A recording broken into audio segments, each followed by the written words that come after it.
তখন ছোট ক্লস আবার একবার চামড়ার উপর পায়ের চাপ দিল। কর্তা জিজ্ঞেস করল, এবার কি বলছে? ছোট ক্লস বলল, আলমারির মাথায় এক বোতল শরবতও তৈরি করে রেখেছে। গিন্নিকে অগত্যা শরবতের বোতলটিও বের করে দিতে হলো। কর্তা ভারী খুশি, বলল, খাসা চামড়াটি তোমার তো হে। আচ্ছা, ওকে যা বলো ও তাই করতে পারে? ছোট ক্লস বলল, হ্যাঁ, যা বলবে তাই করবে। কর্তা খানিকটা ভেবে বলল, আমায় একবার শয়তানকে দেখাতে পারো? ছোট ক্লস বলল, এ আর বেশি কথা কি, এখনই ব্যবস্থা করছি। তারপর আর একবার চামড়ার উপর পা দিয়ে শব্দ করে বলল, শয়তান ওই সিন্দুকের মধ্যে মানুষের চেহারা নিয়ে আবির্ভাব হয়েছে, ইচ্ছে করলে দেখতে পারো। গিন্নি আর চৌকিদারের তখন কি অবস্থা বুঝতেই পারছো।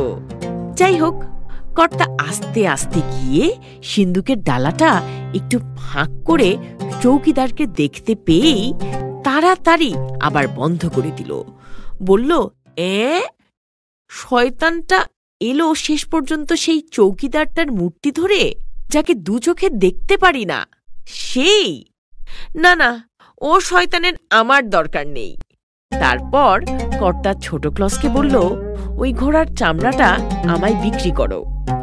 ছোট ক্লস ঘাড় নেড়ে বলল, তা কি আর হয়, ও আমার কত কাজে আসে, ও আমি বেচতে পারবো না। কর্তা কিন্তু খুব পিড়াপিড়ি করতে লাগলো। শেষকালে এক ঘোড়া টাকার বদলে ছোট ক্লস চামড়াটা বিক্রি করতে রাজি হলো। কর্তা ওকে এক ঘোড়া টাকা দিয়ে চামড়াটা নিল, কিন্তু সঙ্গে সঙ্গে আর একটা শর্ত করে নিল, ওই শয়তান শুদ্ধ বেটা ছোট ক্লস সঙ্গে করে নিয়ে যাবে।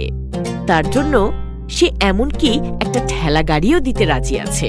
পরের দিন ভোরে উঠে ছোট ক্লস টাকার ঘোড়া আর চৌকিদার শুদ্ধ সিন্দুকটাকে ঠেলা গাড়িতে চাপিয়ে নিয়ে বাড়ির দিকে যাত্রা করল।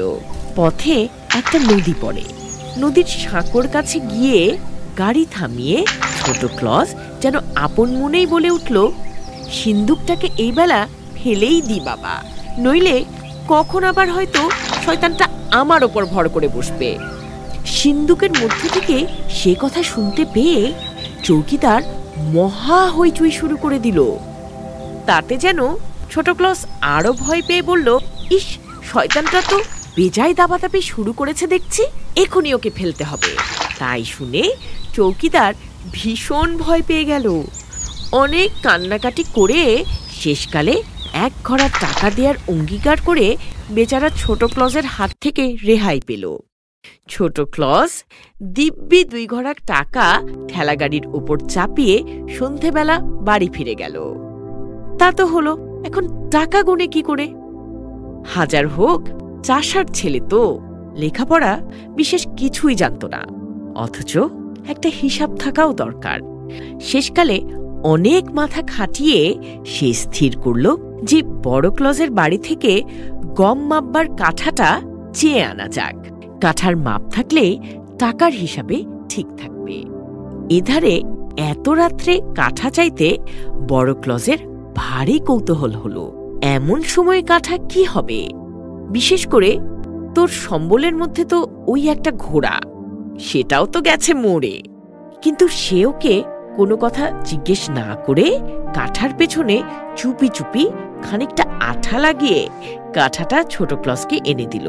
তোমাদের মধ্যে যারা আরব্য উপন্যাস পড়েছ তারা জানো যে এমনি করে আলীবাবাকেও জব্দ করেছিল তার ভাই। খানিক পরে কাঠা যখন ফিরে এলো তখন বড় ক্লস অবাক হয়ে দেখল যে কাঠার পেছনে 3-3টে টাকা আটকানো রয়েছে। বড় তখন ছোটকে গিয়ে চেপে ধরল। কাঠা দিয়ে মাপতে হয়, এত টাকা কোথায় পেলে বাবু? ছোট ওর কানে কানে জবাব দিল, সেই ঘোড়ার চামড়াটা বেচে 2 ঘোড়া টাকা পেয়েছি।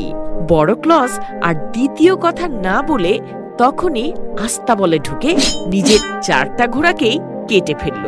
তারপর তাদের চামড়াগুলো খুলে নিয়ে ভোরবেলায় মাথায় করে হাঁকতে হাঁকতে চলল শহরের দিকে। ঘোড়ার চামড়া বিক্রি হবে শুনে আসে অনেকেই, কিন্তু 4টে চামড়ার দাম 8 ঘোড়া টাকা শুনে সবাই সরে পড়ে।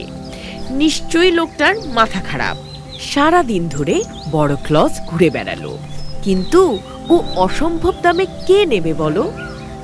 শেষ নাগাদ যে গ্রামে গিয়ে পড়ল, সেখানে বড় ক্লজ তাদের সঙ্গে ঠাট্টা করছে মনে করে তারা সবাই মিলে ওকে ধরে আচ্ছা করে মার দিয়ে ছেড়ে দিল। কোনো রকমে প্রাণ নিয়ে তো বড় ক্লজ পালিয়ে এলো, কিন্তু ওর সব রাগ গিয়ে পড়ল ছোটর ওপর। আমার সঙ্গে চালাকি, আজ ওকে মেরেই ফেলবো বলে সেই রাত্রেই কাটারি হাতে করে চলল ছোট ক্লজের বাড়ি।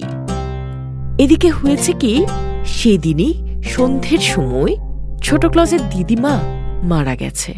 সেদিন রাত্রেই তো আর সমাধির ব্যবস্থা করা যায় না, কাজেই সে দিদিমাকে বিছানায় চাদর মুড়ি দিয়ে শুইয়ে রেখে নিজে একটা চেয়ারে বসেই ঘুমোতে লাগলো। বড় ক্লজ অন্ধকারে ঘরে ঢুকে বিছানাতে ছোটই শুয়ে আছে মনে করে ওর দিদিমার মাথাতেই কাটারির বাড়ি এক ঘা বসিয়ে দিল। তারপর কেমন আর আমার সঙ্গে চালাকি করবে বলে বেরিয়ে বাড়ি চলে গেল।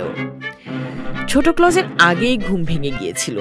চেয়ারে বসে সে সবই দেখল এবং দিদিমার ওপর দিয়ে ফানাটা কেটে গেল মনে করে মনে মনে বেশ এক দফা দিদিমাকে ধন্যবাদ দিয়ে নিল। পরের দিন সকালে দিদিমার মৃতদেহকে ভালো করে পোশাক টোশাক পরিয়ে একই টমটমে বসিয়ে নিজেই টমটম হাঁকিয়ে শহরের দিকে চলল। পথে একটা হোটেলের ধারে টমটম থামিয়ে ছোট ক্লজ নিজে নেমে গিয়ে দুধ আর রুটি নিয়ে খেতে বসল। আর হোটেলওয়ালাকে বলল, আমার দিদিমা গাড়িতে বসে রয়েছেন, তাকে 1 কাপ গরম দুধ দিয়ে এসো না ভাই। হোটেলওয়ালা তো ওর মতলব কিছুই জানে না। সে 1 বাটি গরম দুধ নিয়ে গাড়ির কাছে গিয়ে বলল, এই নিন আপনার দুধ। কিন্তু সে কথার কোনো জবাবই দিল না। আপনার দুধটা খেয়ে নিন। তবুও সাড়া নেই। কি আপদ, বুড়ি কালা নাকি? সে প্রাণপণে চেঁচিয়ে ডাকল, শুনছেন, আপনার দুধটা খেয়ে নিন। তবুও সেই রকম চুপচাপ। শেষকালে লোকটা রেগে মারল আর ধাক্কা। ব্যাস, আর যায় কোথা, বুড়ির দেহটা ঠকাস করে গড়িয়ে ওধারে পড়ে গেল।